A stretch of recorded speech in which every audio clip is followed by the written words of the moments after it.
Hey, out there. Come on in. We see you. We see you. We're recording. It's Sunday. It's Sunday. Don't forget, Glenn. It's Sunday. Sunday. Don't forget it's Sunday, Glenn. It's Sunday. Every day is Sunday, Randy. Every day is Sunday. That's right. When you're retired, every day is Sunday. Every day is Sunday when you're retired. When you're as old as I am, every day is Sunday. What's retired? Yeah, exactly. Sunday the 30th. Going to the lounge. Or the Sunday the 30th of August. We're glad you're here. I'm going to shuffle you around a little. There you are. We're glad you're here. This is a pre-recorded segment of Sunday Funnies, so you can chat. Be nice. Be nice.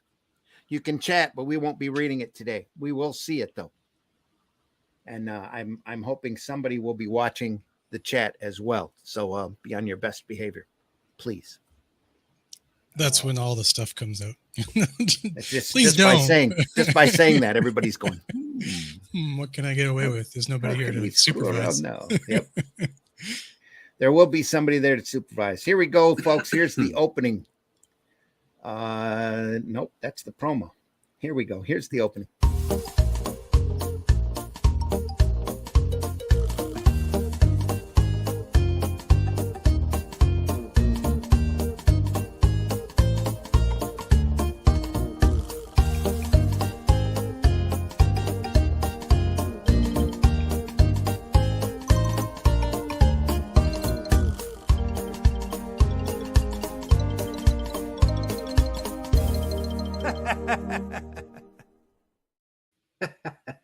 Can't wait for October when I have a much more fiendish laugh. But I'm actually really quite excited for the Halloween stuff coming out.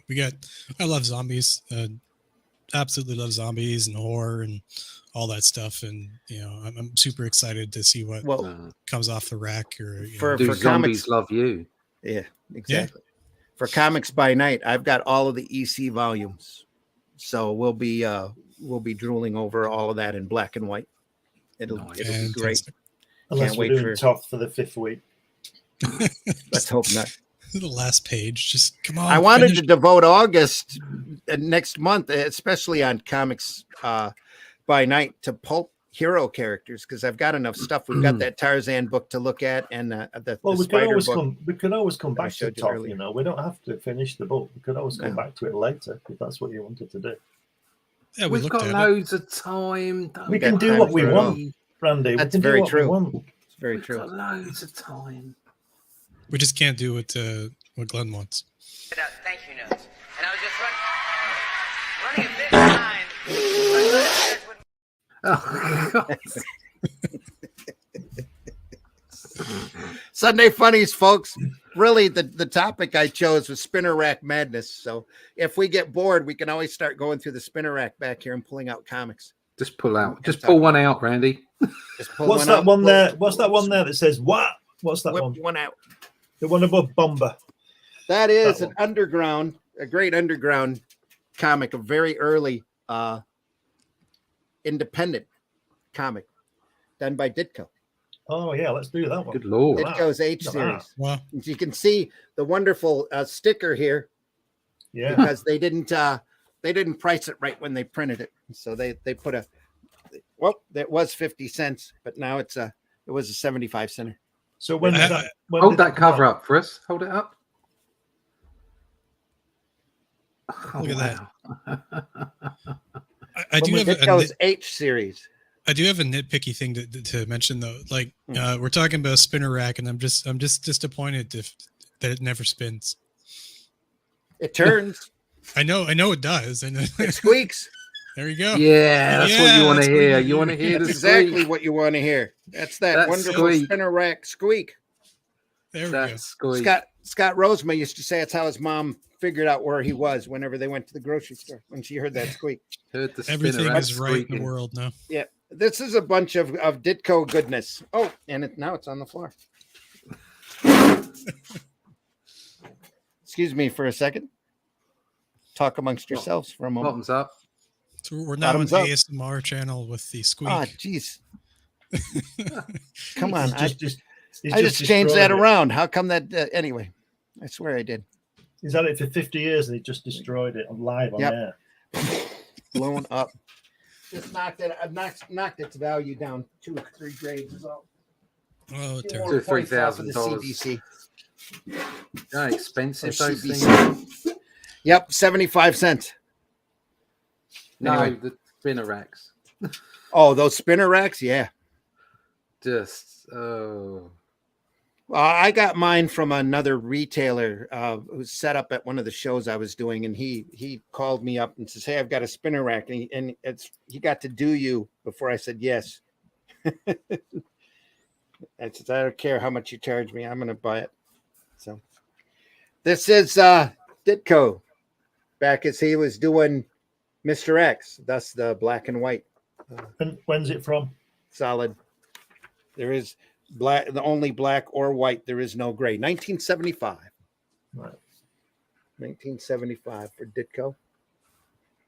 After Damn. Spider-Man, while he was still working at Charlton, I believe, doing work for Warren magazine.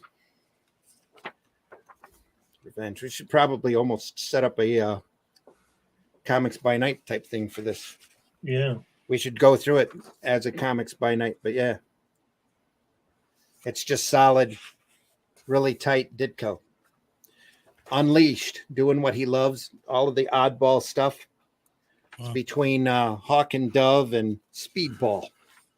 Speedball. Look at those pages. You hold it up a little longer there, Randy. There you go. Wow. Look at that. God damn. Lovely black. Steve Look at Ditko that. draws the best folds in material. Yeah. Uh, Oh, you think that was something? Look at this page. Boom. Wow. it's not enough time in the universe to look at that. That's right. That's only Look at what, that. 16 panels on the page? Yeah. Yeah. Is that all? Yeah, that's all. The one on the opposite side is 3, 5, 6, 7, 8, 9, 10. The other one's, this one here is 10 pages or 10 panels. Just to finish off the story. Oh, running out of space. Use a couple of tight panels. Yeah. The whole rest of that story is really tight. Look at that. A lot of And stuff it's happening, a still- lot of stuff going on. We'll do a comics by night. I've got his Mr. A collection. It's That just so Eclipse clean picked up. too. So long Look at ago. that. Well, that's Ditko though. He's like Toth and all of these other great Silver Age guys. They know how to draw because they used to draw 2 up. You know, look at that. Betty Brant. Yep. Betty crazy. Brant and Ned Leeds, isn't it? Yeah, crazy tightness here. It's a little J. Jonah Jameson Yeah. working in there. Yep. Oh, I saw J. Jonah Jameson last night. In at the end of Venom, the second one. Yeah. I don't know why everybody's moaning about it. I thought it was all right. I honestly haven't watched them, either one of the Venoms. I found them thoroughly serviceable movies. Cool. Serviceables is probably the best Yeah, word. for it. should probably sit and watch them just because I know they're Yeah. going to be better than the current MCU stuff. Yeah, I mean, it's that when I say serviceable, what I mean is they're not the best movie I've ever seen. I'm not going to remember them forever. Do you know what I mean? But they were fun to watch. They were Great okay. popcorn, great It's popcorn stuff. And Yeah. to be perfectly honest, most of the films that you watch, you want them to be like that. It's something know? to do while you're working, right? Like you're drawing away, or Oh, I wish I could do that now. I can't do that anymore. I used to be able to. When I coded, I used to be able to sit and watch things while I was coding, Mhm. but I can't do that now while I'm drawing. It just doesn't work. It's a clown vigilante story called Masquerade. when I'm Nice doing character. that's all I do now is when I'm doing 3D stuff is because it gets boring as paint looking at the Isn't it? same model Yeah. forever, right? And particularly when it comes down to topology and getting like the modeling, like block, Mhm. like moving the little points around. And I just put it up on like a screen, like because I have 3 screens going. Yeah. And I just put it on one screen and I'm watching a show out of the corner of my eye, and I'm listening to the story, and I know and sometimes I'll look Yeah. over, but When I first started working from home with my own business, that was 2000, and so 2001, I started watching Wimbledon while I was working, and I've joked ever since. Oh, this is the last year I'll be able to watch Wimbledon. I'll have to go and do a proper job. But it still happens. I still get to watch Wimbledon, except I haven't watched it in the last 3 years because I can't watch anything while I'm drawing anymore. It just I don't know. It's probably something to do with my age. I can't do too many things at once. But yeah, no that's idea. Wah, the H series by Ditko. I don't know if any of this stuff's ever been reprinted. I imagine it has somewhere. Maybe I was thinking about like with the drawing and your like the attention span thing. Maybe it's because you're more involved in the thinking process than when you were younger. Oh yeah, might be. Yeah.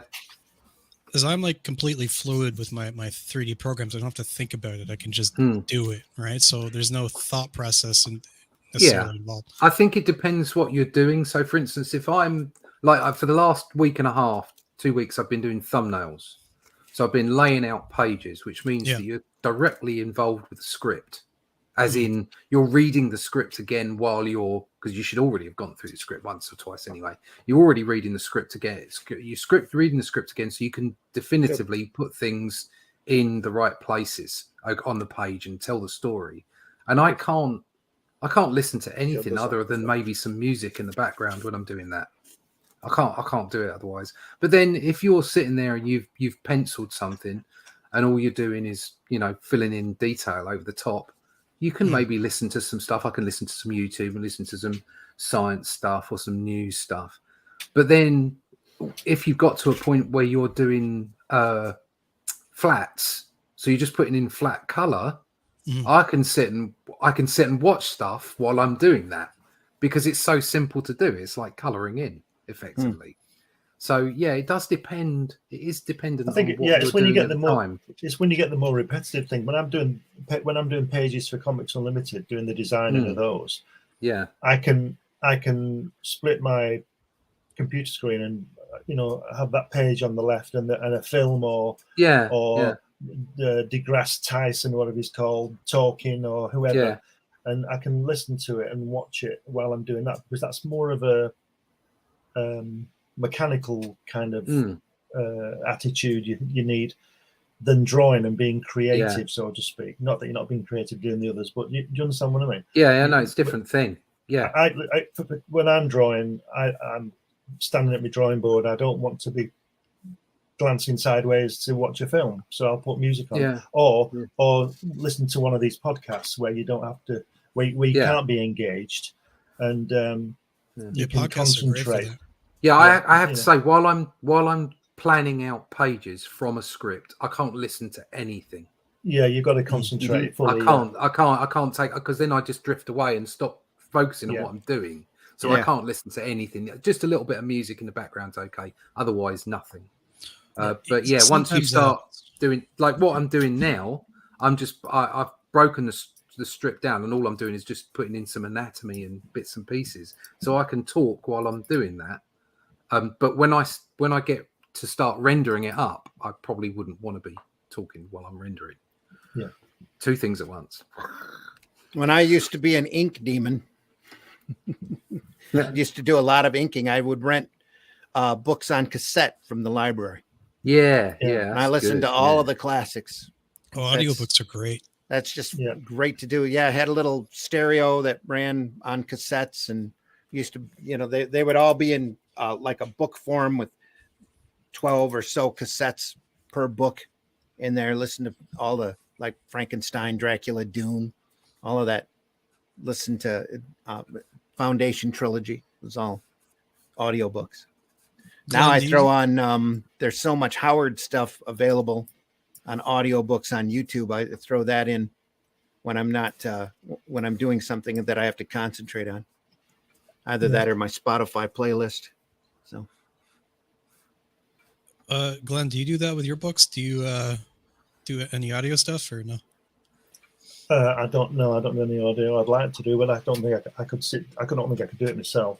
I wouldn't want to sit down and record my voice for 5 weeks while I read. Oh no, he's talking about what you listen to while you work. No, sorry.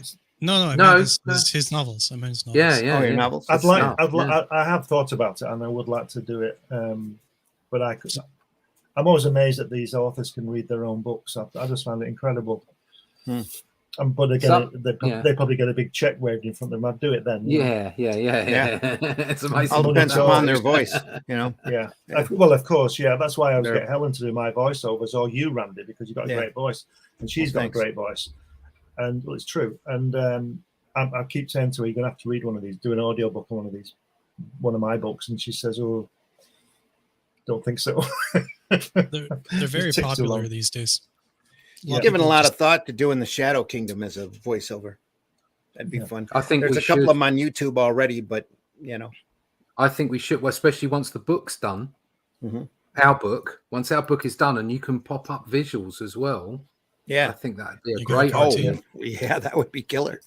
That would. Yeah, it doesn't have to be a cartoon. Just put up the visuals of the pages. Exactly. Or, just single panels or whatever. Just even really moving the camera over the page while you're reading it. Yeah, you make sure that at the start and the end of the video you can pick up this book from wherever. It's just one great advert for it.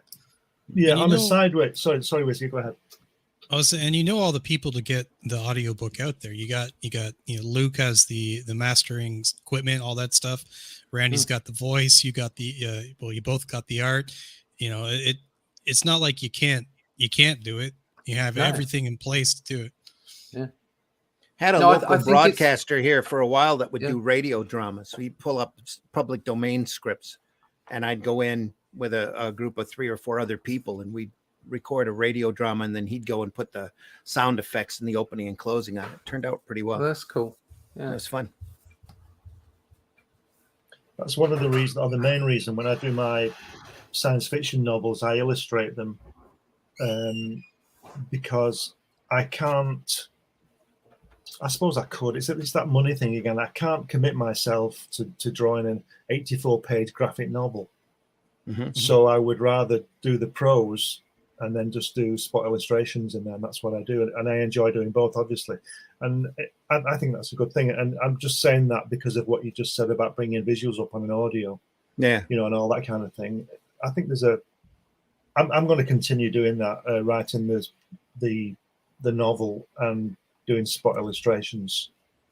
I think it's a good format. That's just my opinion, but I just think it's a good format. I love old radio dramas. When I'm traveling in the car, there's a old radio program channel on Sirius that we tune in all the time because it keeps me awake.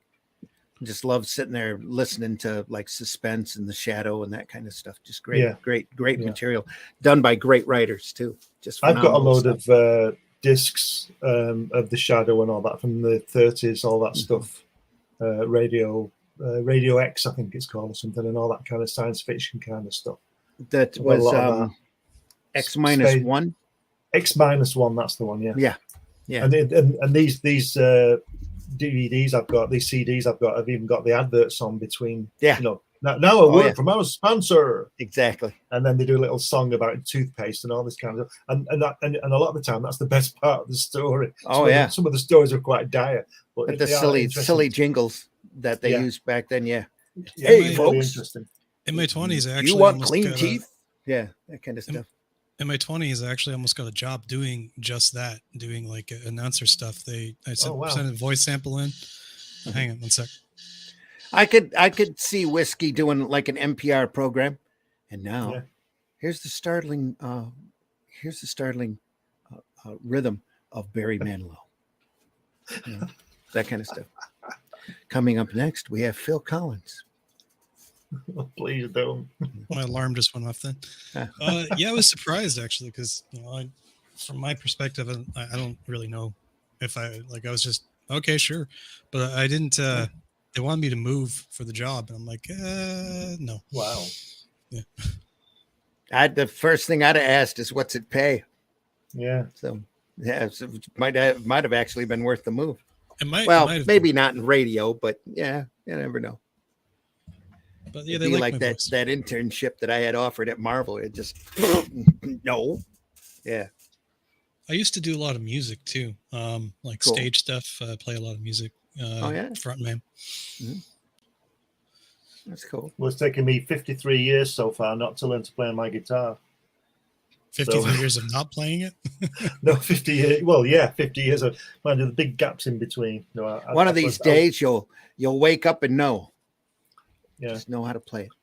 I know what the chord. I know some chords, but I can put some things together. But I wouldn't describe myself as being able to play the guitar. I can actually nail the guitar down pretty good.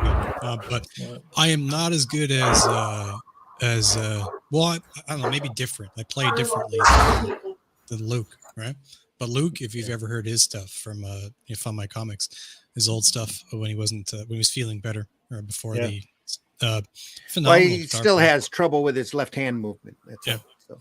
If that ever comes back, I'm hoping to jam with the guy and put some music together with him.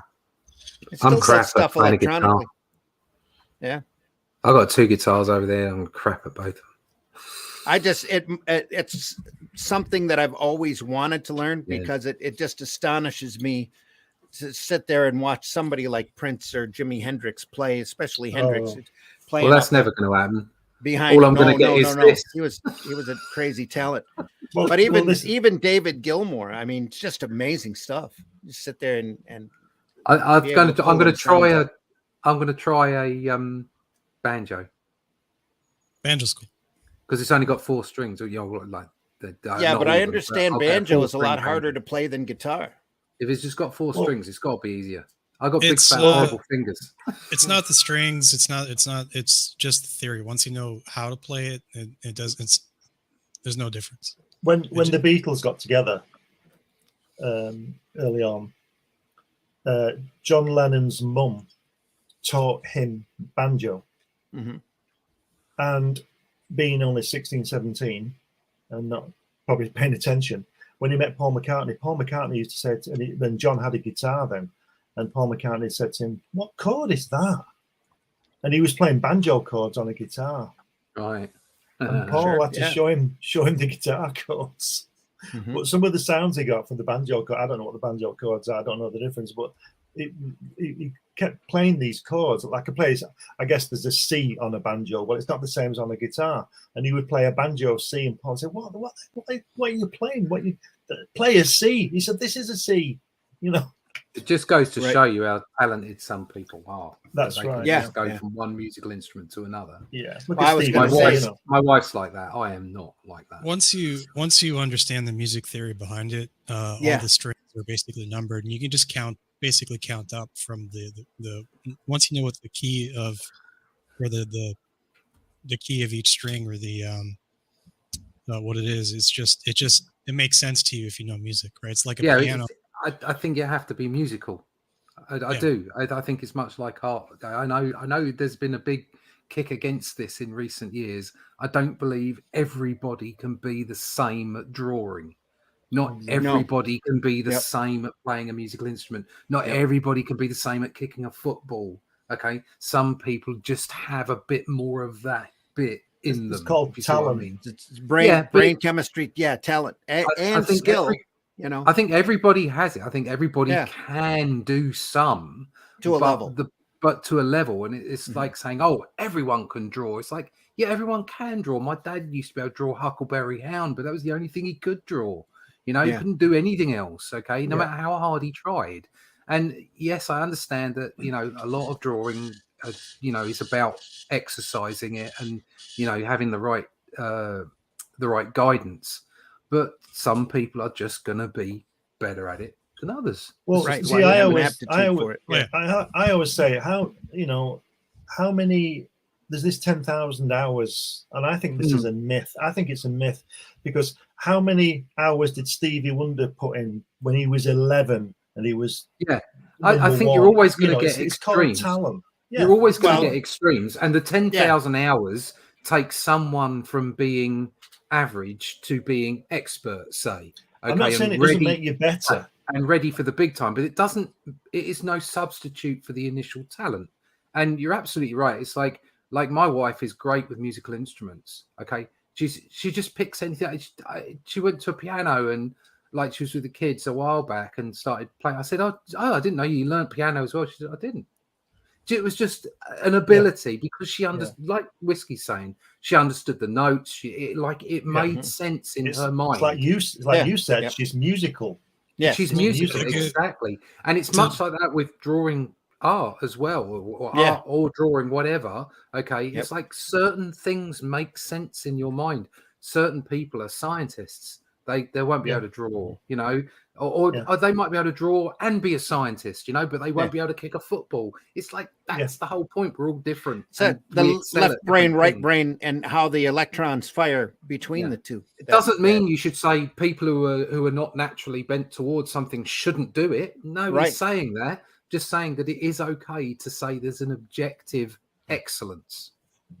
Unfortunately, too many people that have that aptitude, especially a natural aptitude, take it for granted and are bored by it. You know? And go on and do other things. I find it as like the 10,000 hours thing is like you get to plateaus, right? With anything, like some people are going to plateau much higher, you know, a higher level than somebody else, right? Mm-hmm. Like I'm not a race car driver. I'm not going to get in an Formula 1 car and drive it down the track at 200 plus miles an hour. Mm-hmm. But I can, you know, keep pace in a video game, right? But there's no way in hell I could drive that car safely. There's a movie coming out here shortly, Gran Turismo, where they actually found Grand Prix drivers by having kids play video games. I think, and it's based on an actual. I think there's certain skill sets that do cross over. Yeah. Okay. There's no doubt about that. So, you know, reaction times can have benefits in sport or in driving, and you really, or in safety procedures. You really have to be careful. Crossover. You really have to be careful when you're playing them video games too. And if you need more proof of that, everybody needs to sit and watch Last Starfighter. Yeah. I love that film. You get too good at that game, you might disappear. Well, for instance, in martial arts, you usually get those people that excel. You get two kinds of people. Sometimes they're a marriage of the two things, but a lot of the time you get two kinds of people. You get people who are just naturally capable, you know, before they even turn up to a karate lesson, they can already kick high because their bodies are made a certain way. And then you get other people that aren't necessarily naturally, you could call it talented in that way, okay, who just work really hard and who learn and who apply themselves. And they tend to be in those two groups, although obviously, as with everything, you get crossover, okay. But I think sometimes, you know, for instance, drawing comics can be a bit like that because you will get people who will just keep working as hard as they can, okay, and they will end up producing fabulous stuff. And then you'll get other people, a la Kirby, whatever, who just turn up. and although they put in a lot of effort, and by the end of their career, they were obviously much better than at the start, but even at the start, they were damn good. Do you know what I mean? It's just like there's some people find it easier to do certain things because it's kind of built into them. Well, with Kirby, I think he always had that spark for one, but he there wasn't anything else he was going to do. That was it. No. Just like Eisner, there wasn't anything else. Once they figured that out, that was it. They weren't going to do anything else. That was all that they wanted to do, and if they could pay their bills and put food on the table, that was a plus. Well, that's all I've ever wanted to do. But with Kirby, I think the synergy between Kirby and Lee, and the fact that Lee let Kirby go and develop his talent, because Lee was too busy trying to run Marvel. He let all of these guys create their own, pretty much tell their own stories and create their own stuff. He was just barely running Stagecoach. After a while, quick phone call, and there was stuff coming into the office. He had no idea it was about what it was. That's why you have all the notes up in the columns and in the corners and stuff. Whether these artists just, okay, I got 22 pages and here's how the structure goes. Get to point A, get to point B, get to point C, kick it off to either a cliffhanger or an ending. Circling a little back to Russ's discussion about martial arts there. And tying in Kirby, or not Kirby, but foundational stuff with art, is the key word there is art, right? Particularly in martial arts, you first you learn your foundational stuff, right? You learn the kicks and whatever else, and you go through the practice, but then you get to the true artistry of it when you get to a state of you're not thinking about it, it's instinct. But then you can play around with that instinct and react in specific ways. And there are people that are going to be more talented at a particular point, but there you still have to put the work in. You still got to get the foundation down, and so that you can get to that state where you're not thinking about it, you're just drawing, you're just reacting in whatever creative way it is. Same with music. Like I'm a martial artist myself, and I've done years of kung fu and tai chi and bagua and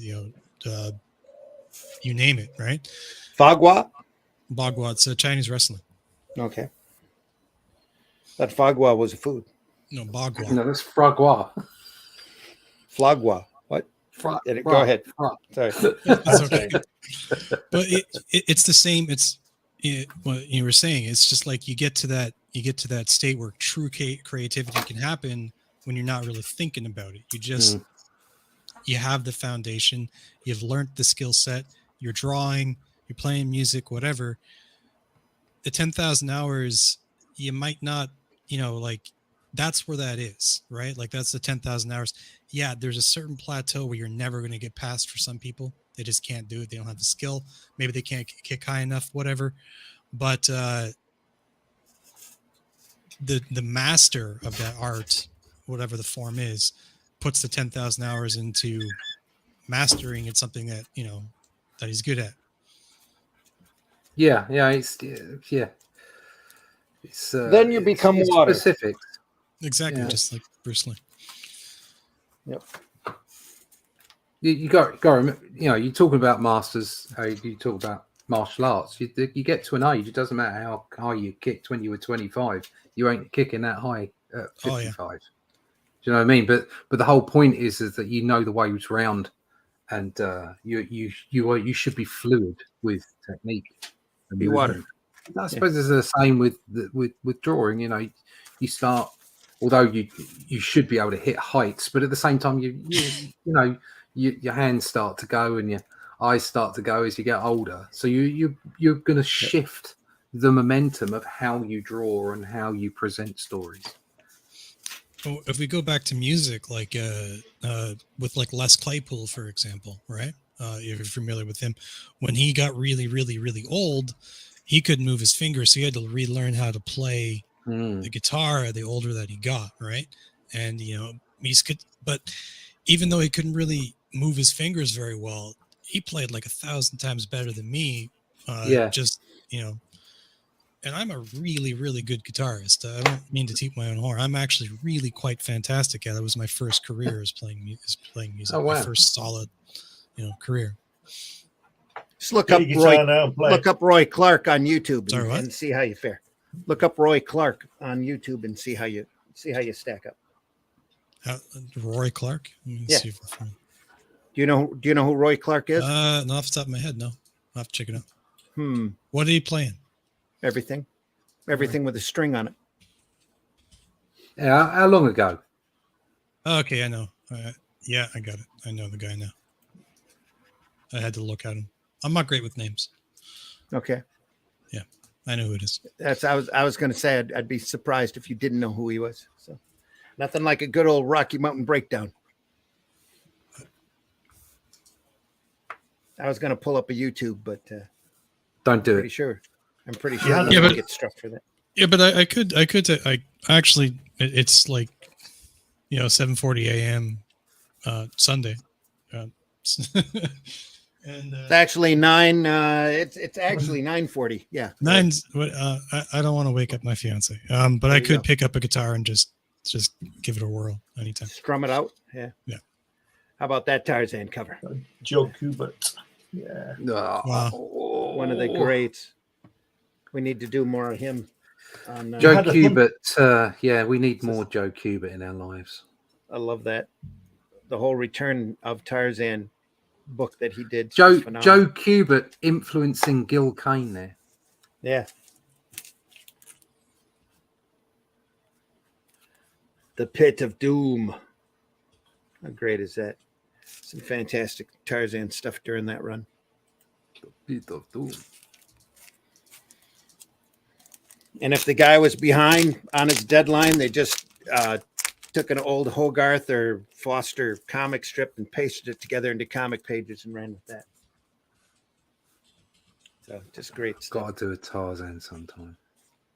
Let's see who this is. You're not going to be able to get close to. Oh, here we go. Jewels of Opar. Look at this. Ugh. Wow. Damn. Who's that? That's Joe Kubert. That's Kubert. Oh, God. Yeah. Looks a lot tighter, doesn't it? It's very loose Kubert, but that looks a lot tighter. Look at that guy's face there with the ball guy. Look at that. Dude in the background there. He's the villain. You know he's the villain. Yeah. He's That's impressive. Wow. God damn. No, I'm never going to be that, but I can be my own Tarzan, can't I? Yes, You absolutely. could be your own Kubert. But Tarzan looking on in the background. Yeah. Back there. Just great stuff. You don't get to much better than that.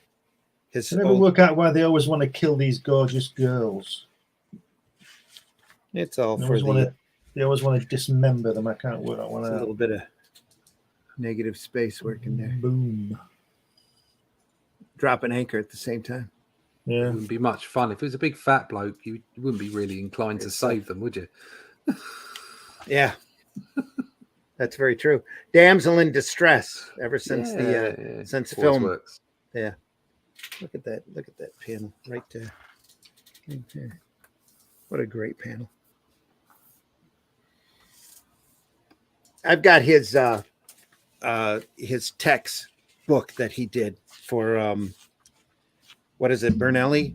The Italian printer that has the Western character named Tex. Kubert did an actual graphic novel for them before he passed. Look at that face. That's Tarzan right there. He should have done Conan the Barbarian, shouldn't he? He should have done, yes. He really should have. I don't remember him ever doing it. Yeah. So, or even a pinup would have been great. You I'd guys love to have seen him on Solomon Kane too. That would have been amazing. We're talking about talent, right? And it occurred to me that, or I just remembered something. There was an old TV show called Super Dave Osborne. You guys are from. I'm sure somebody's seen that one, right? Yeah, comedy stuff. There was a gentleman on that show that said that he could do anything. He put on the show. He was this very talented, like a stage performer person, and he used to play the piano backwards, right? Sitting behind him and play the piano backwards.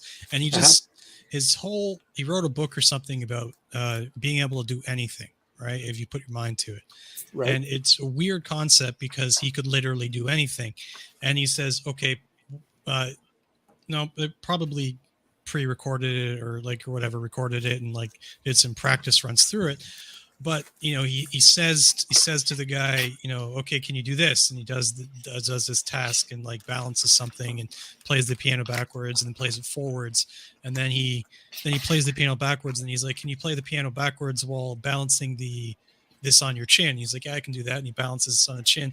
He's playing the piano backwards. And then he does his thing. He's like, can you do that with playing the top of the piano, balancing on your chin? And it's 50, 60 pound, 70 pound piano top, or how heavy is solid wood.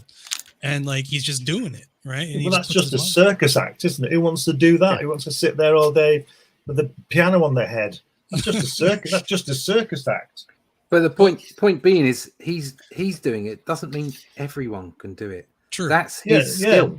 Maybe nobody else wants to do it. His skill is being omni ability or whatever. Not everyone can draw Dynamo jumping at a Tyrannosaurus Rex either. No, not in the middle of the city.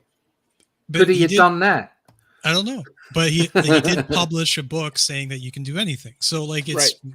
I would like to read if I could remember. I'm gonna look for it, but maybe I'll show you the clip at some point in the future. I believe you, but I don't think it's true. I don't think anybody can do everything. Not everything. No, I don't think it's true, but I think there's some Well, I like you think a said, lot with of a certain people- amount of practice, everybody can get to a certain level of adeptness on anything. Yeah, exactly. So, I think there's this. Plus the will to do it. That's the big Doesn't thing. make you good at it. Nope, No. doesn't. No. Doesn't Well, it make also you a depends savant your- at it or anything. You can't depends play on your guitar definition of behind good. your head without some practice. Yeah. True. But like you can get. It also depends what your level or definition of good is too, right? Like what is a proficient, thing, right? Like sometimes it's just good enough. Mm-hmm. Well, good enough to be on telly and say I can do anything. Yeah, I mean, well, Isn't necessarily good enough to get paid for it for a living. Well, he got on the telly to sell books. Yeah, If he could do anything, which he'd is be making that's himself his $1 billion. superpower, isn't it? Yeah. It's like that Monty Python sketch, isn't it? When he goes on that show where Michael Palin goes on that show and the guy says, we've got Fred Bloggs here, whatever his name was, and he claims to have written all the works of Shakespeare.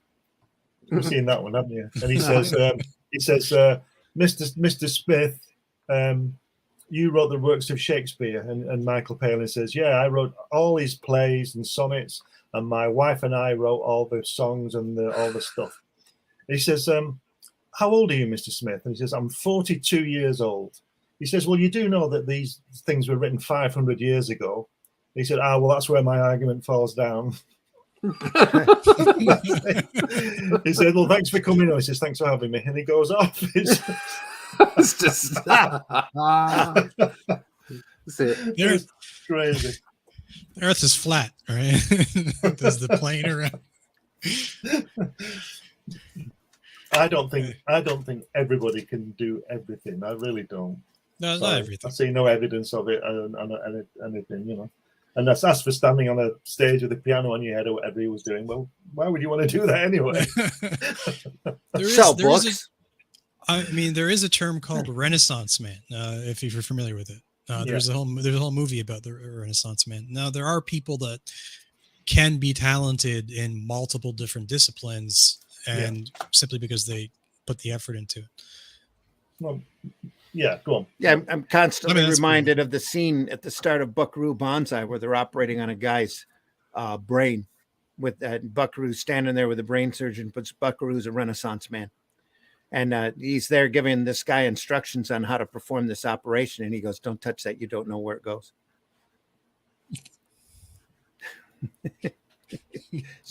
you don't know where that's been. I guess you'd have to have been there. Sorry. Buckaroo Banzai. Look it up. There you go. You see proof that not everybody can tell a funny story. There you go. Yep.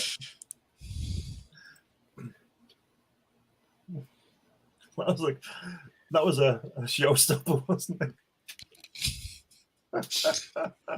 No, I have to say that being new to the program and stuff, genuine pleasure, gentlemen. Just listening to you guys prattle on for hours about talking crap, talking comics, talking talking for hours about almost nothing at all. Yeah, it's new entertainment. Just think, trying to tell funny stories and having them fall flat. In 10 years' time, when Hollywood is completely nowhere, it's all completely disrupted, exploded, and there's nothing left, and people are just raiding old files because they're hungry to watch stuff. We will end up being some kind of fad. What will happen in the future is that somebody will be, so peed off with this PC stuff that they're going to pull out Benny Hill and things like that got cancelled and think this is really, really funny. You know what I mean? You're going to see a direct backlash happen within the next 5 to 6 years. People need to grow up and get a bit of maturity about them and realize that it's a joke. Oh my God, he objectified women. Well, that's because they were gorgeous. Yeah, all women it's their fault. Women are gorgeous. It's their fault for being gorgeous. My wife is the most gorgeous woman who walked the earth. She's absolutely stunning. Well, I'd argue with that. She is. I don't want to put her down, but I've got one of my own. I said I'd argue with that as long as she's within earshot. So, well, you've seen pictures of it, and she is. So I'm not seeing pictures of your wife, so I don't know. Never mind. That's because they're not for sale. That's right. They're all beautiful until they're angry at you. Yeah, that's very true too. I say it because I mean it, not because I'm going to get in trouble if I don't. I'm not. I'm not that much of a wimp.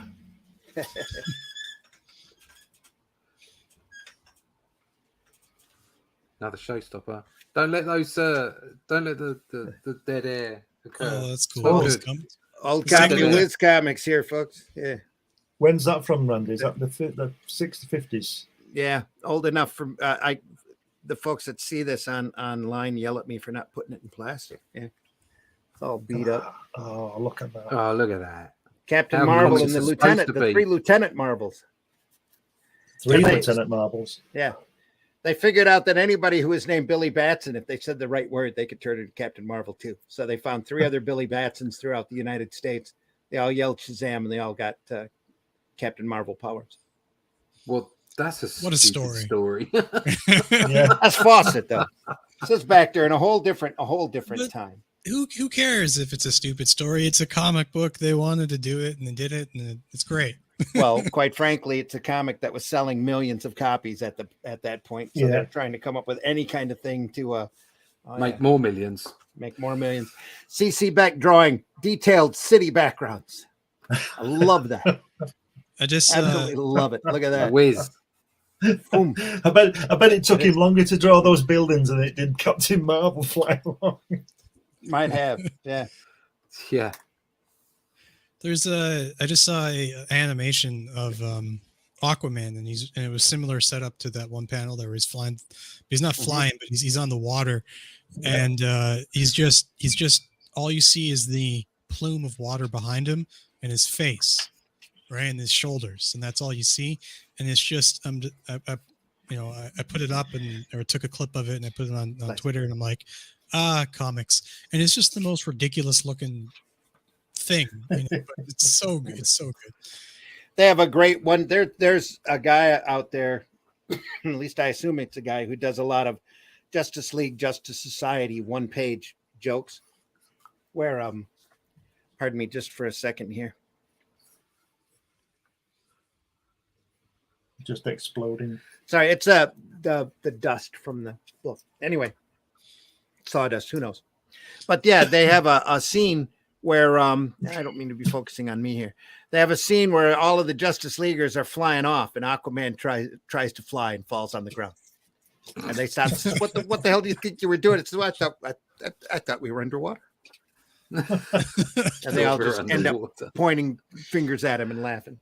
Yeah. It's so classic. Speaking of classic, here's a great cover.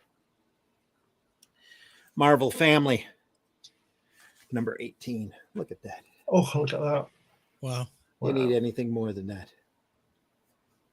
Love that hairstyle from the 40s. It's back when they were selling them off of the rack, so the top third of the comic had to be a big solid cover or color, a big bold logo to attract attention. Yeah. All the collectors are crying. Falling literally into pieces. But Yeah. it's got a great Marvel Family story here.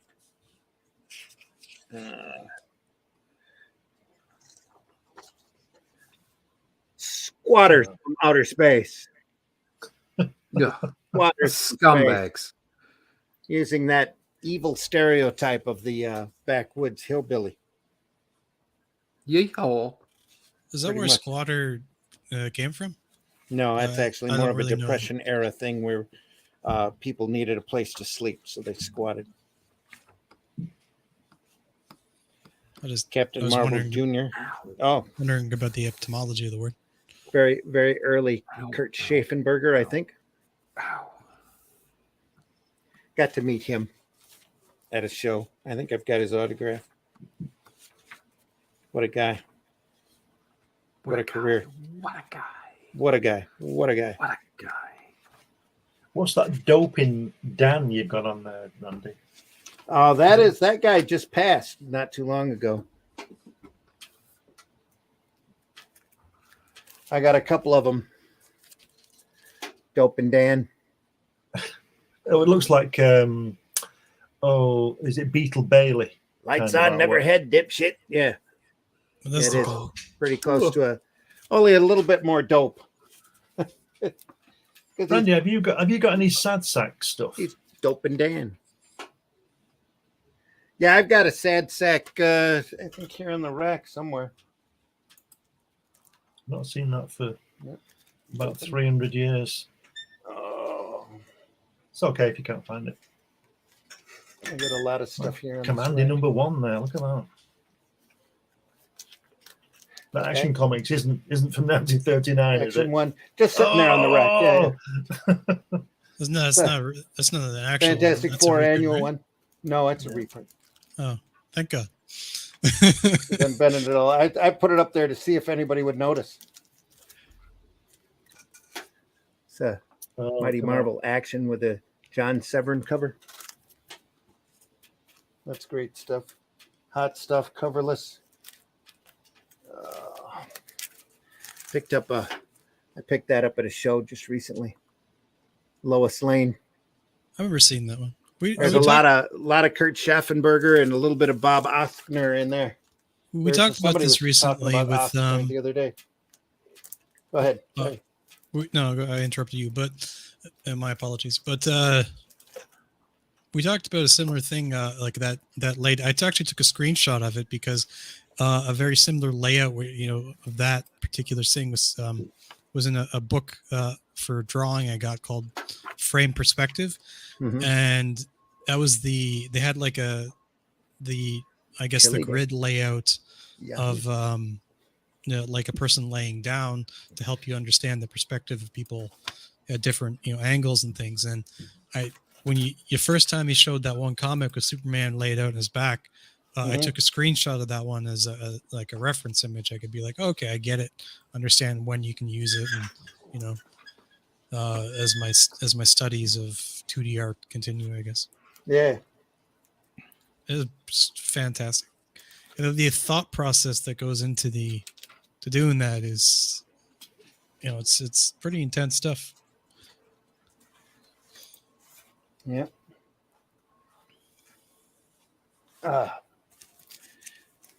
Which is a great book if you ever get around to getting it frame perspective. Meet Merton. What a perfect day for a picnic. I have the hamburgers, sodas, and napkins, and I have the Frank's ketchup, mustard, and utensils. Nothing can go wrong now. Merton, let's get started. Light the charcoal. And he's like, oh, I forgot the matches. Nothing can go wrong now. Nothing can go wrong now. Still looking for that sad sack. I know it was here. I just looked at it the other day.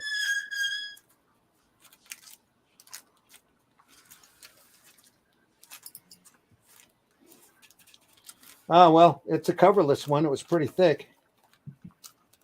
The guy's got a great style to his stuff. That classic squeak. Yeah. He's just playing a tape when he turns it. He's just trying to do it. Exactly.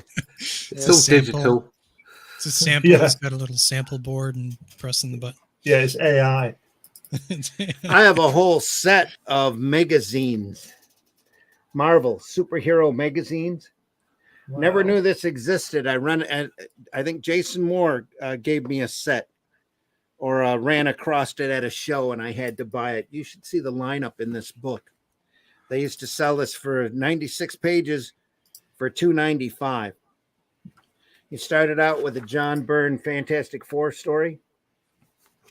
It's all from that era too, which is cool. John Byrne FF story. Then you jumped into a who did this? Miller, Jansen, Daredevil story. Wow. Then straight into a McElhinney. This is Dan Green inking Mantelo, drawing right into an Iron Man story right during the McElhinney Bob Layton era. And then you ended it with another Byrne, but a Hulk story. I remember that one. Yeah. Isn't that crazy?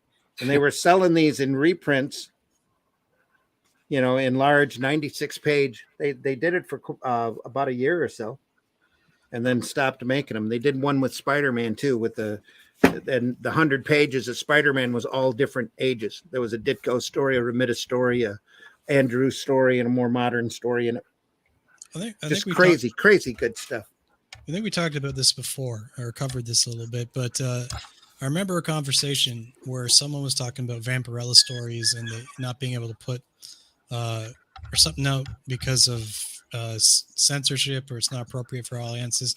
And they started to do, it may be vaguely tied in with the comic code, but they started to do magazines instead of comic books. Yeah.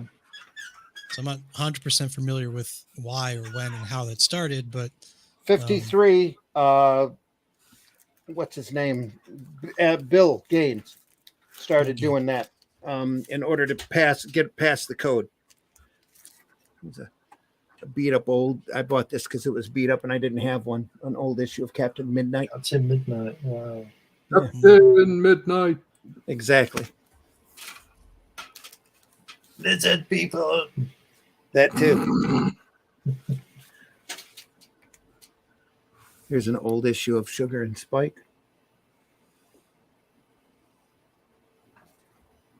Love that.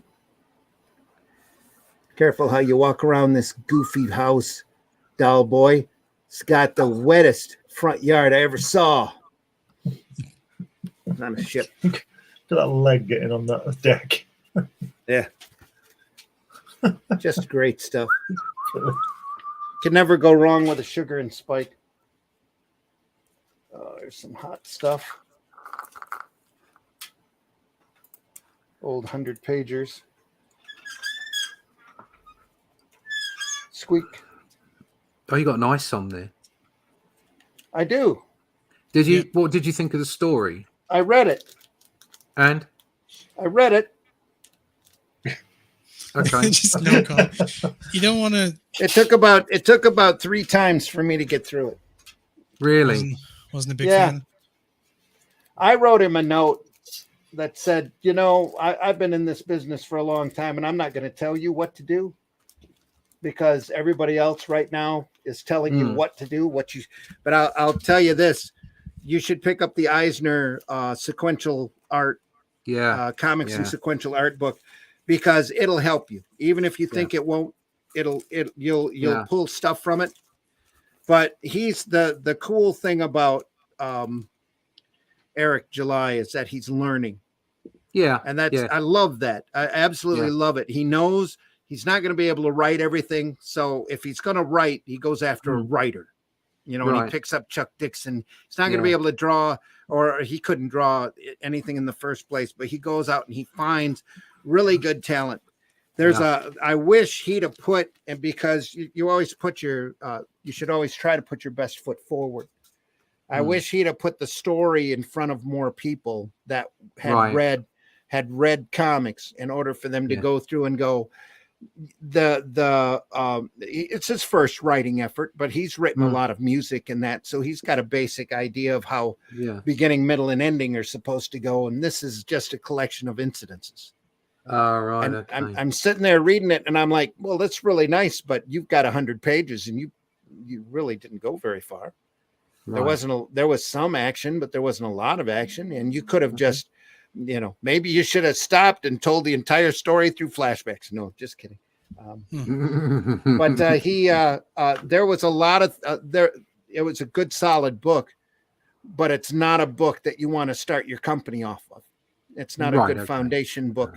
It's not. And he did the old Bruce Lee thing. I've been here for so long. I don't want to get in, but I got out of the business and now they're dragging me back in. And it's like, oh, okay.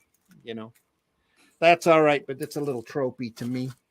You know, I'd much rather have him just pop up with the powers or show up fresh and have a big superhero, supervillain fight. But that's me, you know. So I've got we looked at this before, right? This old issue of Power Comics. Yeah. That's we a lovely cover, isn't it? Look at that. It's a wraparound cover. He's doing it's horribly misprinted too because they missed the bottom. Damn. Oh dear. Oh, God. It's not all of them were printed like that though. Oh no. They did the artwork to the wrong size. So they says, we'll just run up one a band at the bottom. The girl on that cover is proof that men can do two things at the same time. Exactly.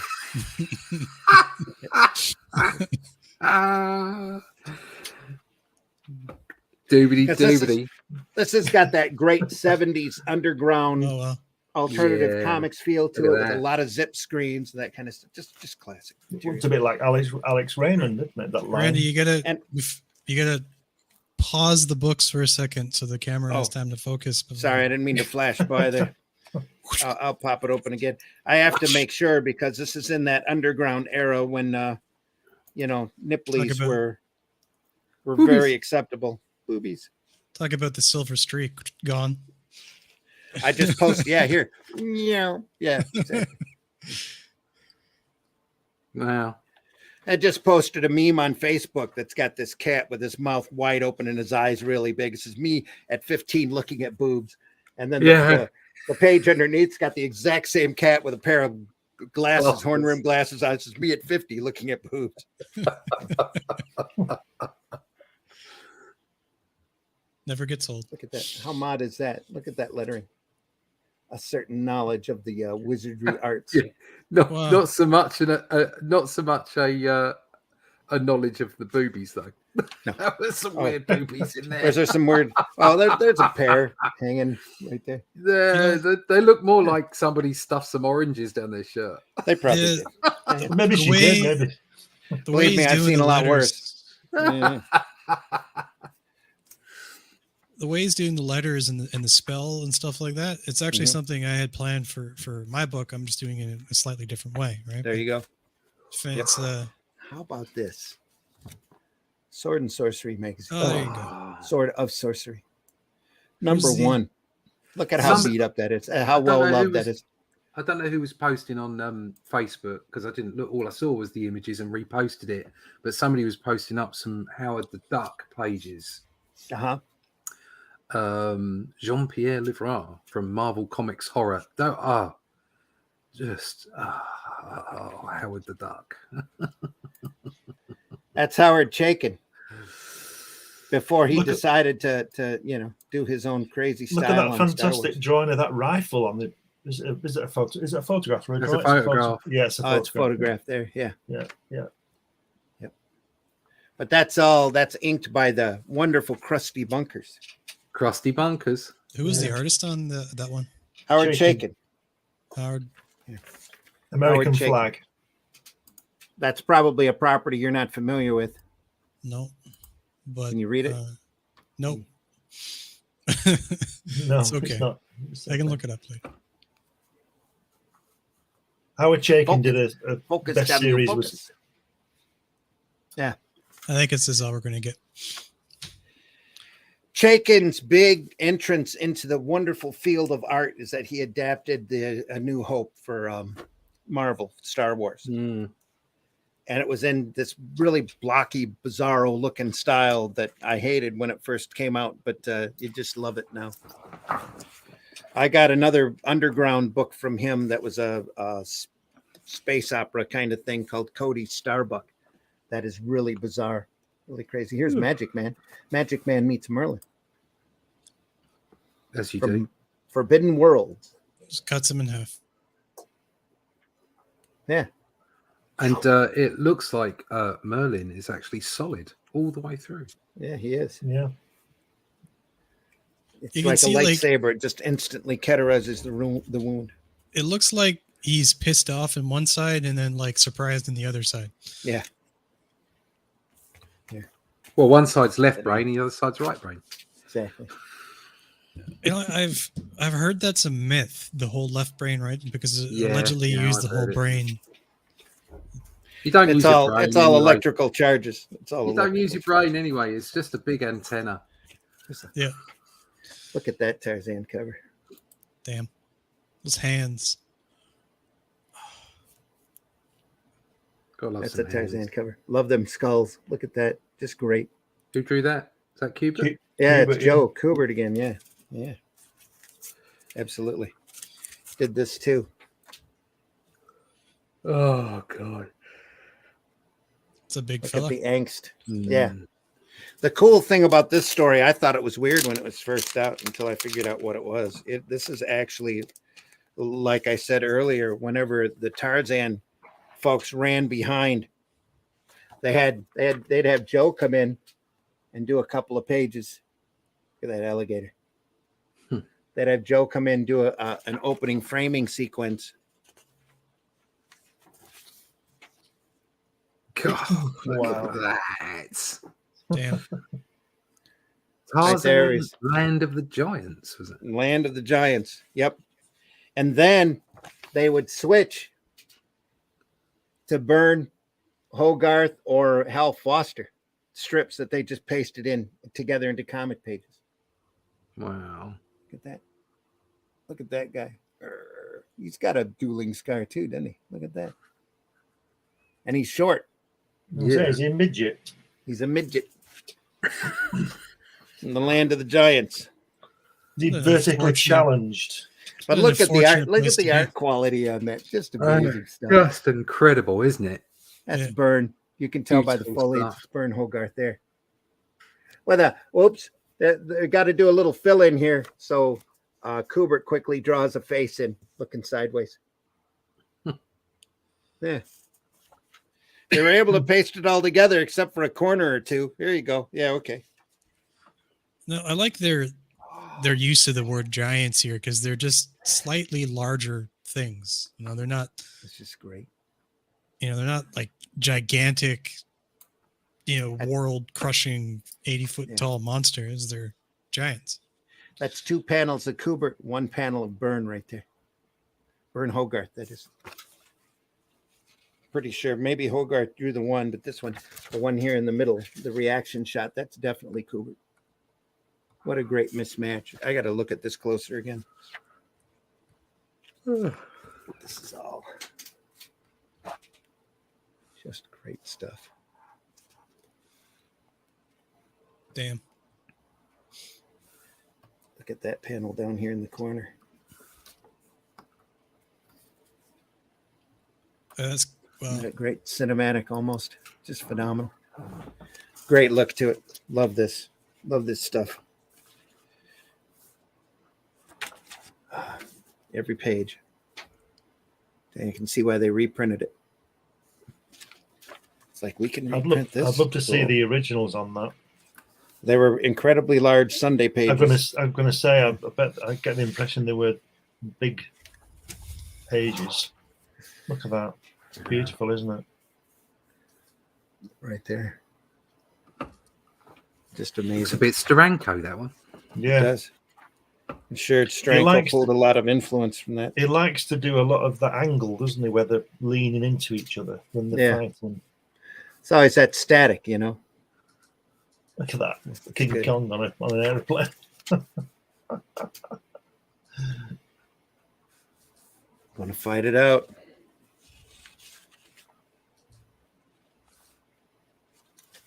And then, of course, it ends with the great Kubert panel. Him relaxing in the jungle after he's taken care of the menace. See, he even has to lift his leg up when he's on the parachute. Yeah.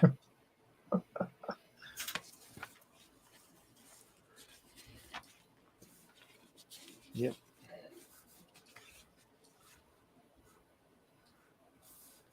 They'll you take their art school, they'll give you three big drafting kits. This is I'm on Get Twitter a high-paying job in drafting. I'm on Twitter here now. I just saw something come up, and this is fantastic art. I don't know who it is, but it's called Valerie the Pagan Priestess. And wow. Just check that out. Pull it up. Yeah, one sec. As long as there's no real boobies. No, it's covered. Yeah. Okay. I think it's good. You think? Well, it's scantily clad, but there's no nudity. There's no nips. You're fine. There's no nips. We're Yeah, okay. as long as there's no nipplage, you're okay. It's tight though. Hang one sec. You have like multiple screens up. You guys just I'll circle back to it. Talk amongst yourselves. Talk amongst yourselves. I have a Marvel family here.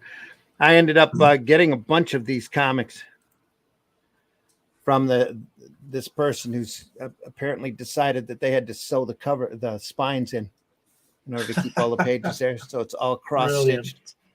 So it's just reading copies, but how great is that? So bound up. There still doesn't keep it from being readable. Some great Kurt Schaffenberger. There we go. Art here. Hang on, let me pull one of these up here. I mean, you guys are obviously way more professional than I am, but you can probably tell if it's good or not. But the world cracks. Oh, bugger. Well, they're all flying towards it. So, all right. Again, I don't know who this person is. I was just looking at it. I was just looking at a tweet, and I saw this one passing. Nice stuff. Oh yeah, nice stuff. That's great. Look at that. Whoever this artist is here, the Valerie. This is great stuff. Wow. Prietis. Yeah. Priestess.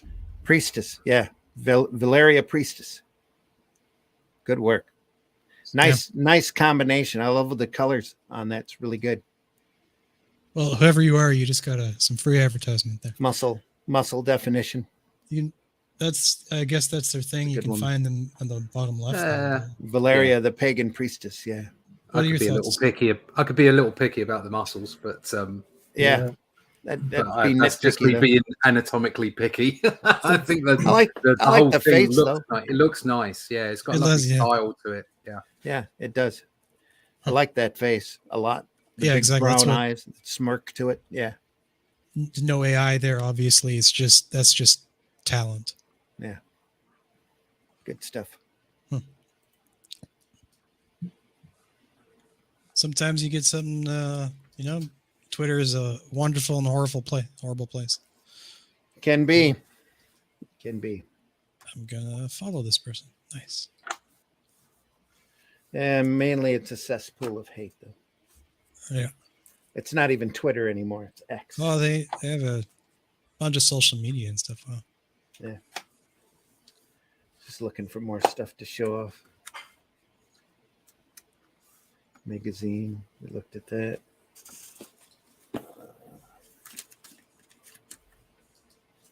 Sugar and Spike. Sorry, I can't find that sad sack. I know it was here. So I was using it to look for the ads when I was doing my mock Harvey character. So that's kind of eating away at me to get done. So I sat and did it. Old issue of Marvel Superheroes. Used to love these reprint comics when I was a kid because you got so much comic story. That's a Wally Wood Daredevil. Got a Kirby Hulk. Fantastic. Kirby Hulk. Yeah, look at that. Just great. You can take that. Do you know, I think Daredevil's first suit is one of the worst designed suits in that's what Wally Wood said. Yeah. Horrible. It shows you how well the X-Men were selling way back when. This is Ditko and Frank Ray doing the Hulk story. Frank Ray is Frank Giacoya. Okay. It doesn't look like Giacoya.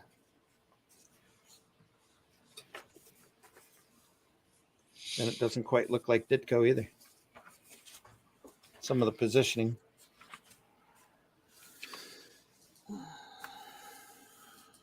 Oh yeah, there's solid Ditko right there. Yep, that's obvious. Ditko's one of those artists who shouldn't have an inker, isn't he? Yeah. Like Wally Wood. And then, like I said, to show you how well the X-Men are selling, you don't have them mentioned here except for in a bonus story, I think, in the picture up in the face box. They put a whole issue. I think it's number 2 or 3 in this of X-Men. Kirby Stone. Yeah. Yeah. Chick Stone's one of the underrated inkers, isn't he? Yeah, Return of the Blob.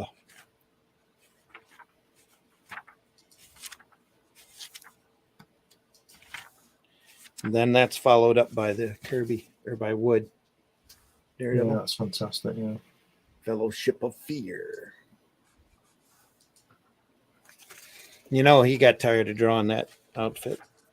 Wood did. That's why he switched him over to the red outfit. Devils aren't yellow and black. So we had that discussion on Facebook not long ago where they were talking about Wolverine and his original costume. And it was so funny because they're like, well, he's in yellow and black to symbolize this and this and that and that. And it was really for this reason or that. And I said, I had to write in. And I said, literally said, silly rabbits. I said, you know why Wolverine had the costume that he had when he first started? Because Wolverine started in the back of a Hulk magazine where he was bouncing through the Midwest fighting the Wendigo up in the great, in the northern Midwest area. And University of Michigan, their mascot is the Wolverine, and University of Michigan's colors are blue and gold. That's it. That's the mystery. And that's all there is to it. That's all there is to it. They never That's expected Wolverine to do what he did or to be that popular of a character. They just there was a character that jumps in at the end. Somebody just created it on a whim. They're up in the North Country. Let's do a Wolverine. So they drew a Wolverine. What color is a Wolverine? Well, everybody knows, at least around here, Wolverines are blue and gold. You dunce. So they dressed him up like a tiger. Yeah. Rawr. How great. Well, it's got deep symbolism for the... No, it's the mascot for U of M. That's what Just shut up. That's the only reason. Shut up, you fool. Everybody just mouth drops open. They're all aghast. Yeah. Nobody responded to that. No, of course they didn't. Yeah. Putting them all to bed. Go to bed, you kids. Like, dude, yeah. No beds. And it took I think it was Byrne actually changed his costume to the earth tone orange and brown costume. And it was like, why is he in yellow and blue anyway? I like that costume. That's my favorite costume. The tiger costume? No, the brown costume from the... Well, they took that from Timberwolf off of the... There's a version of Timberwolf that has a very similar costume to that. He's got a chain of teeth. Yeah. Timberwolf from Legion of Superheroes. Yeah. That's the same group that has Matter Eater Lad. Yeah. From the planet Bismol. Did they bring out Sabretooth after the Wolverine came out?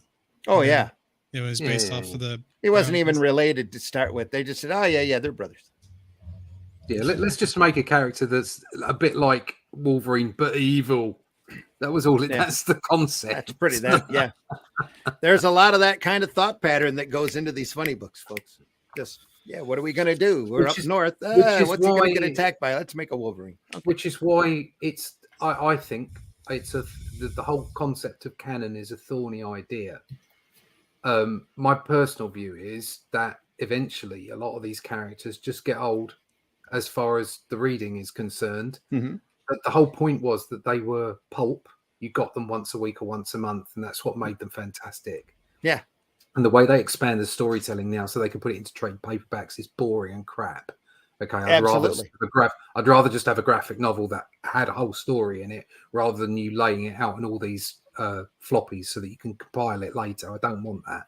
Or a collection of 6 or 7 short stories as a collection. Yeah, exactly. The storytelling isn't that good. So as much as I love the older characters and I love the canon that goes along with those characters, eventually that all dries up. So stop trying to re-edit and adapt the old canon or the old characters to do something new. Just make new characters. They gave up on that because there's no originality up in those companies anymore. They just retread the old stories.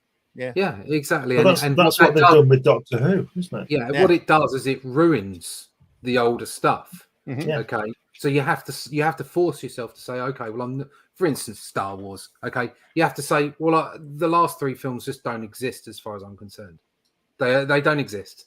They never will exist for me. As soon as Kathleen Kennedy's gone, they'll probably not exist ever. I mean, whatever. Don't care. Not watching them because they if they'd have just done something. First off, they'd have just put the 3 characters in a room together, had an adventure in the first episode, and then done something new. Good stuff. I mean, they ruined the characters they did put together. I mean, Ray. Yeah, obviously you can throw the whole sort of she's a Mary Sue, but there was the essence of an interesting character there, and certainly Finn was an incredibly interesting character that they did nothing with. So all this new development, and they ruined it. Absolutely ruined it just because they had to go back to the old stuff and try and retrofit it or adapt it in some way. And it's the same with comics. It's like if you try and retrofit it and adapt it and now say that Thor is this or Thor is that. No, Thor is the son of Odin. Okay, that's it. Thor is his name. It's not a cape. It's not a cowl. It's not something. Not a mantle. It's not a mantle that you can move from one character to another. Thor is the son of Odin, as in the whole concept came from Norse mythology, and so by going back and retrofitting all this shit, okay, you ruin what you've got. Just make new stuff. Right. I said that a while back I said on this program a while back that when I used to read Spider-Man, I was reading about Peter Parker, who was Spider-Man. Yeah. But now Spider-Man, I'm Spider-Man if I put the Spider-Man costume on. Yeah, well, that's I was talking to my son about that because he really likes and I have to say, I really like the film as well. I haven't seen the second one yet, the Spider-Verse stuff, the Sony stuff. And he was saying, well, he didn't mind that. He didn't mind the whole multiverse aspect of it. And he's not a comics book reader. He's it's just film. And I was like, well, in my view, I think I'm seeing this partly from a brand perspective. It's like if everyone's Spider-Man, no one's Spider-Man. It's like that. Yeah. If everyone's special, no one's special. So I think they're diluting Spider-Man radically, and that's not a good thing because it's exactly what you're saying there, Glenn. It's about mantles, and I don't think that you can be Spider-Man unless you're Peter Parker. You can be. There's no problem with having new characters that are derivative in some way because let's face it, it's been going on for an awful long time. Right, but give them their own space, make them their own character. I mean, the amount of times we had a character back in the 70s or 80s come out because I used to throw stuff at the wall and see if it stuck. And the first thing you did was you put them in a team up book with Spider-Man or Captain America or The Thing or whatever. And if people liked it, and you thought, right, well, we can drive them off into their own books. I know that's not quite the same because that's not specifically derivative. That's just new characters. But you can do that same thing. So there's no reason why Miles Morales shouldn't be there as his own character. But try not to make him lean on the whole Peter Parker, back catalogue, as it were.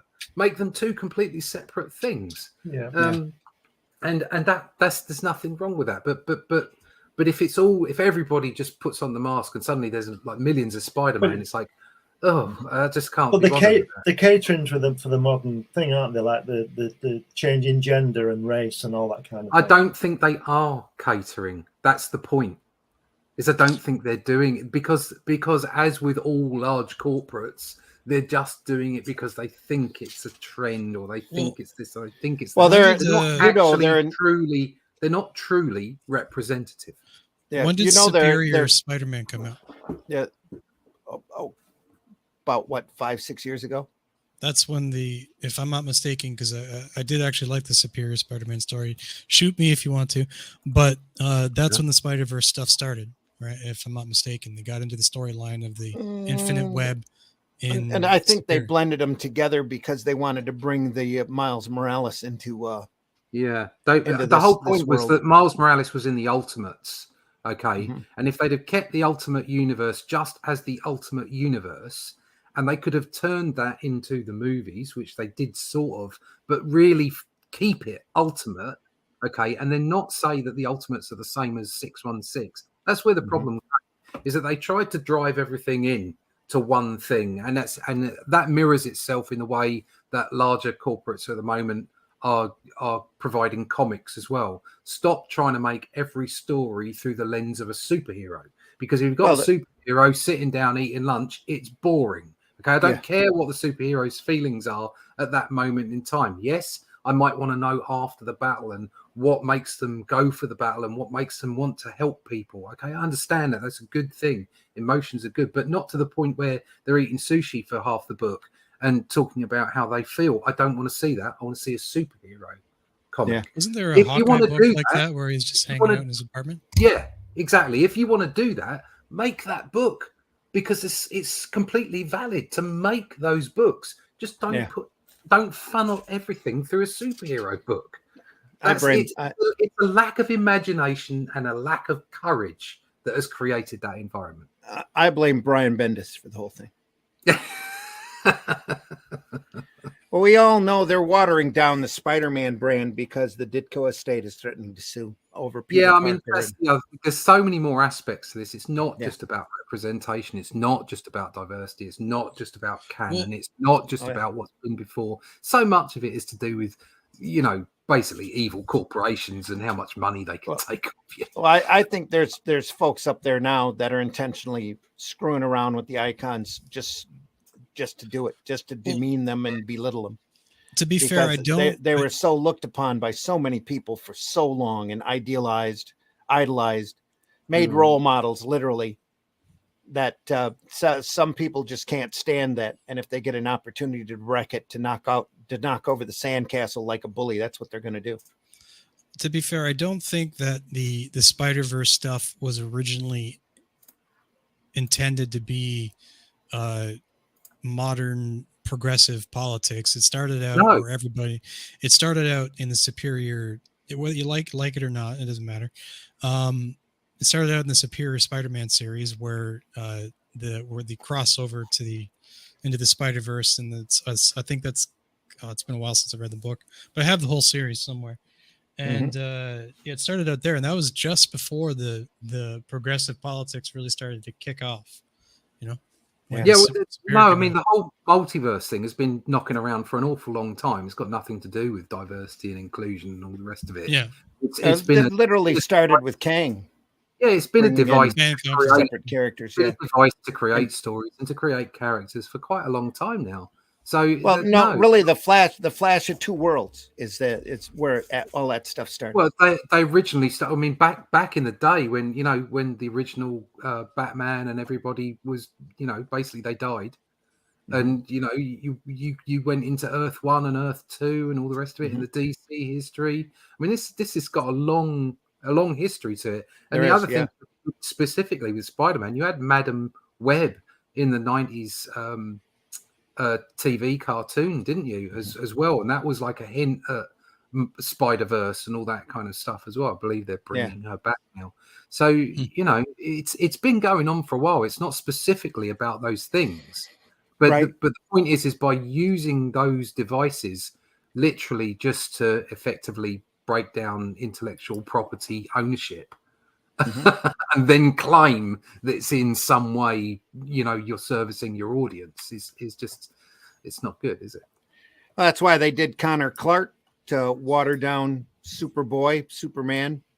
Until that settled with the estate. That's why they killed off Captain America there for a while, had him assassinated because it looked like Joe Simon was really close to regaining those rights. So was that when they did the Secret Eight? What the agent? What is it?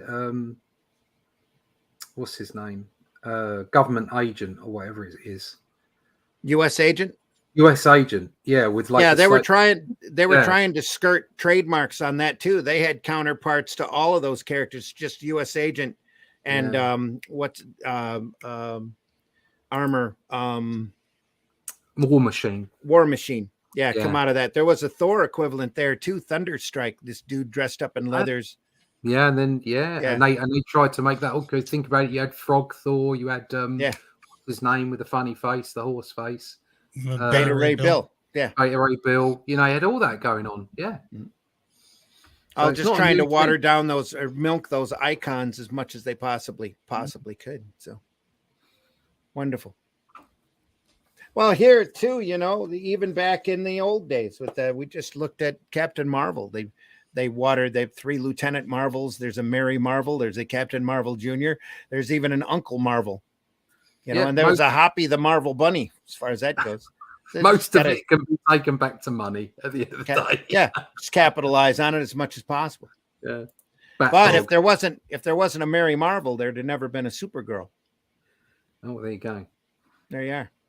It must be, at first glance, you think it's easy to take a classic character and write a good story with it, right? But there's so much other work preceding some of these characters, and there's so much history that you probably don't necessarily want to step on because you might become derivative of something else.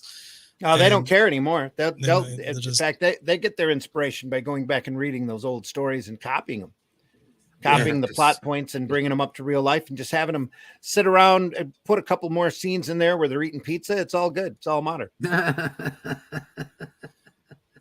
Even that, they got to tone down the superhero fights because that would be terrible. Or I wish she hadn't said pizza then. Cut out all that toxic masculinity stuff going on. So yes, it is pizza. Well, it would be if it wasn't Sunday breakfast time, of course. Over there, it's pretty close, though, right? Yeah, it's mid-afternoon over there. Yeah, Pizza. Time to bring out the pizza. It's time to bring this episode to the. Yeah, it's time to bring this episode to a close. Oh, it's been a winding road. As most we've of ours enjoyed are. ourselves. Yeah. Yep. Look, everybody's entitled to be an idiot. Yep. Folks, want to tell you that we appreciate you watching or listening or whatever you do when you tune us in. We're glad that you did. This is the Sunday Funnies for the 30th of July. So it'll be more fun next week, 9 a.m. There'll be more Sunday Funnies. Make sure you tune in to Comics by Night at Friday at 5 a.m. or we're archived over at the Indie Comics Network, over on Russ's channel, on my channel over at the Randy Zim Network, or the Randy Zim channel over on YouTube. So here's some stuff that, we'll show that when we get to you. Whiskey, tell us how they can find you. You can find me at Twitter under Bandit and Ricochet. I literally just had it pulled up and then closed it, but that's okay. Just type that into Google. I did. It's all my fault. Oh, but I do 3D art, 3D models. I can, miniatures, production stuff, whatever you want done for that kind of thing. Send me a message. I'll get you hooked up. And you just check it out. Bandit and Ricochet on Twitter. I guess it's called X now. And that's what I do. All right. That's where you can. I'm not wearing any pants. Film at 11. Exactly. Exactly. Russ, tell folks how they can find you. You can find me at russleach.com. All my social media connections are there. You can find my books on Amazon and Barnes & Noble. Look for Only Death Can Save Us, New Haven or Viking Publishing. You can go sign up to my email list, which would be a really good idea because there's lots of new stuff coming over at the site. Or you can go to Instagram and follow me there. They'll put a piece of art up every day. And you can also find me on YouTube as Comic Book Black Belt. But all those connections, all those network connections, you can get them all at russleach.com. There we go. Yeah, these are pages of color. Or Shadow Kingdom. The Shadow Kingdom. Yeah. Which is where we're going now. So he's in his library there, working out what the bad guys are going to do. Does what he does best. Ponders the meaning of life. He's pondering there, looking out the window, and then Brawl climbs up the window there. You see his hand just flicking over the top there. Oh, good Lord, what's coming? So there you go. That's what's on the board today. There we are. Phenomenal. There you go. There's my thing. I found it. He found his thing, folks. Yeah. Sorry about that, folks. I had it ready and all ready to go, and I had this all prepared for today, and then I just completely blew it. There you are. Can you hammer a 6-inch spike through a board with your penis? Not right now. A girl's got to have her standard.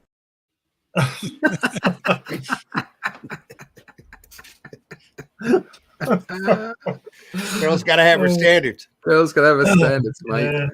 Glenn, Yeah. tell folks where they can find you. Yeah. Facebook, Twitter, X, or whatever it's called this week, Instagram, and you can find all my work on Amazon, all my books, science fiction books, all kinds of things. And you can also find this book, which is about my visits to see Jack Kirby in the late 80s, early 90s. That's on New Haven Publishing. I also produce Comics Limited, which is a 100-page magazine about comics, surprisingly. And that comes out every now and again, as we were discussing earlier. And soon from New Haven is the second book of Hatch, which is my cartoon character. Little guy on an asteroid living on his own. Strange things happen. And you can look out for those that'll be on Amazon as well when New Haven publish shortly. Cool. Don't mess with the bull, young man. You'll get the horns.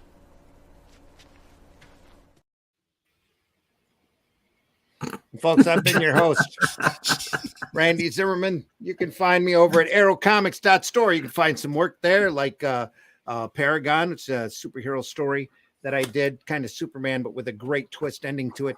HeroBot Zero, there's 2 issues of that available over there. It's a little 3-foot-tall giant robot with an arsenal built inside who fights menaces away from his city as long as he can do it on the clock and get time and a half for overtime. There's issue 1 right there. And Calico's Shard.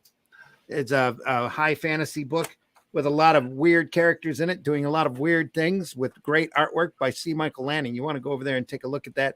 arrowcomics.store. I believe PDF files are all available over there. There are two issues of Spank the Monkey available over there as well for sale in color for the first time ever. Adults only, please. So that talking about some great fun stuff. Issue 2 is my personal recommendation. So if you get a chance, go over there and take a look. We have the Fool campaign, I think, is closing out. If Luke hasn't shut it down already, he will be doing it soon over at fundmycomic.com. And that is this right here. Here we go. That's a urban street vigilante that I created with artwork by Chris Tyson and colors by Patrick Gama. Great fun urban vigilante character who fights crime with practical joke weapons and then takes a section of clothing from anybody he detains for the police to incorporate into his action duds. So go over there. And if you want a great single issue story that's highly entertaining, a lot of fun, that's where you want to go. Take a look there. And I think the issue is only $5 plus shipping. So, and here's the inside front cover in the first page right there. It's great looking stuff. Just phenomenal work by everybody involved. I wrote it. So plus this is the next project coming up. This is a little almost my version of Frankenstein, only it's a young girl breaks out of her test tube environment and breaks out of the lab that she's in, and she can shoot chains out of the palms of her hands. So we call that Alice in Chains. So, and it's turning out incredibly well. Every time I see more pages in color, I hardly even recognize the work, which is a lot of fun. It's great to see that kind of stuff. So, and a lot more coming, folks. Just look at arrowcomics.store. Go over and take a look at fundmycomic.com. Look for the Fool. Look for, we also have another campaign over there right now called Out of Obscurity that you will enjoy. How much time? We don't have time to run that trailer, but go over there and take a look at that. It's a great anthology story covering public domain characters. So Korak, son of Tarzan, has a story in it. Solomon Kane has a story in it. The original Western Ghost Rider, there's a story of that in there as well as many others. And if we hit the goal on that campaign, I'm doing a story myself that'll include the Golden Age Daredevil and Silver Streak. It's a story I've been wanting to do for literally years, and I hope I get a chance to do that. So go in and buy into that anthology. It's probably going to end up around 100 pages when everything's done. So it's great stuff. Yep, fundmycomic.com right there, as well as all of the other great campaigns over there. It's a great platform. Take a look at what's available. There's just some great material over there. All right, next Sunday. We'll see you then, 9 a.m. So unfortunately, next Sundays will also be a pre-recorded program because I'll be at the really cool Comic-Con here in Flint, Michigan. Which is really cool. Promoting stuff and Arrow Comics. So, and I'll be doing drawings and stuff over there. If you get a chance, you're in the area, stop by, say hello. So, and let's see. Everybody wants a piece of cake. Yum, cake. Yep, yum. Everybody needs to wise up. Absolutely. So. And folks, take care. We're going to leave you with the, let's see who I have here. Yeah, let's just go. We'll see everybody soon. See ya. Take care, everyone. Thanks so much for listening. Remember, we're archived, Indie Comics Network, Russ Leach Studios.com, right? Comic Book Black Belt. Comicbookblackbelt.com, RussLeach.com, Randy Zim over on the YouTube channel. Go over there and like and subscribe. Tell your friends. We'll see you soon. He said, scrolling down. Here we are. Now comes the part where we throw our heads back and laugh. Ready? Ready!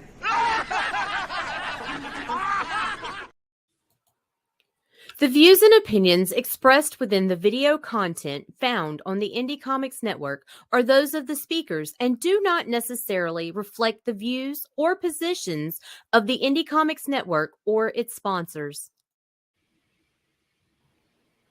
Yep, here we go.